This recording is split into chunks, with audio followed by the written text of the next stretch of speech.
27 ont donc demandé à la Commission d'examiner toutes les options de riposte en cas d'échec du dialogue et parmi elles, il y a déjà la suspension de l'accord signé l'été dernier avec Washington. C'est ce que réclament les principaux groupes du Parlement européen. Et puis pour aller encore plus loin, il y a l'instrument anti-coercition de l'Union européenne. Emmanuel Macron a demandé son activation dans le cas où Trump mettrait effectivement ses menaces à exécution. Alors Margot Faudéré, on parle de cet outil comme du bazooka ou de l'arme nucléaire européenne. Oui, arme nucléaire, car cet outil a été pensé comme un instrument dissuasif pour répondre à des pressions politiques en empruntant d'abord la voie de la négociation. D'ailleurs, il avait déjà été envisagé au printemps dernier, avant qu'Européens et Américains trouvent finalement un accord commercial. C'était en Écosse. En revanche, si les voies diplomatiques ne mènent nulle part, eh bien là, l'Europe peut décider de dégainer cet outil en ultime recours en activant plusieurs leviers. Par exemple, elle peut décider de limiter les importations qui viennent des États-Unis.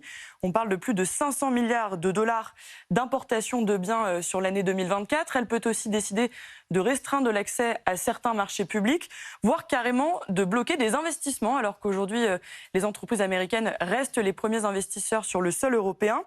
Donc vous voyez que cet instrument a été conçu pour être immédiat et potentiellement très contraignant pour le pays qui en subit les effets. Et c'est d'ailleurs pour cela que certains le qualifient de bazooka économique. Margot, comment est-ce que tout ça se mettrait en place ? Alors comme pour toute décision européenne, il y aurait plusieurs étapes à respecter.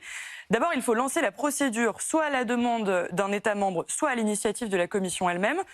Ensuite, il faut approuver l'activation de l'outil, ce qui doit passer par le Conseil de l'Union européenne à la majorité qualifiée. S'ouvre ensuite une phase de médiation pendant laquelle la Commission peut tenter une dernière fois de faire reculer Donald Trump. En revanche, s'il refuse, eh bien là, la Commission peut appuyer sur le bouton.